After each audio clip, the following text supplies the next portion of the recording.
ഒരേ ഫാബ്രിക്കും കൊണ്ട് തന്നെയുള്ള 3 കുർത്തീസ് 3 പാറ്റേണിലേക്കാണ് വന്നേക്കുന്നത് കേട്ടോ. നമുക്കിപ്പോൾ അതിന്റെ ഓരോന്ന് നോക്കിയാലോ. അപ്പോൾ ഇതിന്റെ ഫസ്റ്റ് വൺ വന്നേക്കുന്നതെന്ന് പറഞ്ഞിട്ടുണ്ടെങ്കിൽ എല്ലാം തന്നെ സിമ്പിൾ ആയിട്ടുള്ള കുർത്തീസ് ആണ്, ബഡ്ജറ്റ് ഫ്രണ്ട്ലി റേറ്റിലേക്കാണ്. ഫസ്റ്റ് വൺ വന്നേക്കുന്നത് 699 റേറ്റിലേക്കാണ് കേട്ടോ. അപ്പോൾ ഇതെന്ന് പറഞ്ഞിട്ടുണ്ടെങ്കിൽ സ്ലിറ്റഡ് പാറ്റേണിലേക്കാണ് വിത്ത് കോട്ടൺ ലൈനിങ്ങും കൊണ്ട് ഇതിന്റെ കൂടെ അറ്റാച്ച് ചെയ്തിട്ടുണ്ട്.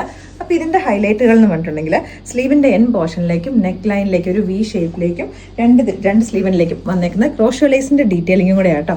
അപ്പോൾ ഈ ഒരു കുർത്തി എന്ന് പറഞ്ഞിട്ടുണ്ടെങ്കിൽ വിത്ത് ലൈനിങ് ആണ് വന്നത്. അപ്പോൾ ഇതിന്റെ നെക്സ്റ്റ് വൺ വന്നേക്കുന്നത് പറഞ്ഞിട്ടുണ്ടെങ്കിൽ ലൈനിങ് യൂസ് ചെയ്തിട്ടില്ല. 595 എന്ന് പറഞ്ഞ റേറ്റിലേക്കാണ് ഈ ഒരു പാറ്റേണിലേക്കാണ് വന്നേക്കുന്നത്. ഫാബ്രിക് ഒക്കെ സെയിം തന്നെയാണ്, പാറ്റേൺ മാത്രം ഡിഫറെന്റ് ഉള്ളൂ കേട്ടോ. ഇങ്ങനെ വരുന്ന ബാക്ക് പോർഷനിലേക്കും ഈ ഒരു രീതിയിലേക്കാണ് വരുന്നത്. 595 ആണ് ഇതിന്റെ റേറ്റ് വരുന്നത്. അപ്പോൾ ഇതിന്റെ തന്നെ തിരിച്ച് റിവേഴ്സ് ആയിട്ട് വരുന്നുണ്ട്. യോക്കിലേക്ക് നമ്മൾ ഈ ഒരു ഫാബ്രിക് കൊടുത്തേക്കുന്ന രീതിയിലേക്ക് ഇങ്ങനെയാണ് വരുന്നത്. അപ്പം ഈ ടോപ്പിന് വിത്ത് വൺ സൈഡ് പോക്കറ്റ് ഒക്കെ ആയിട്ട് വന്നേക്കുന്നത്. ഈ ഒരു സമ്മറിലേക്കൊക്കെ നമുക്ക് ഇടാൻ വേണ്ടിയിട്ട് നല്ല കംഫർട്ടബിൾ ആയിട്ടുള്ള ഫാബ്രിക് ആണ്. ഇങ്ങനെയാണ് വന്നേക്കുന്നത്. ബാക്ക് പോർഷനിലേക്ക് വരുന്നത് ഇങ്ങനെയാണ്. ഇതിൻ്റെയും പ്രൈസ് നമ്മൾ പറഞ്ഞേക്കുന്നത് 595 ആണ്. ഈ പ്രൊഡക്ട്സ് എല്ലാം ഫ്രീ ഷിപ്പിങ്ങിലാണ് നിങ്ങൾക്ക് ഓർഡേഴ്സ് ചെയ്തിട്ടുണ്ടെങ്കിൽ കിട്ടുന്നത്.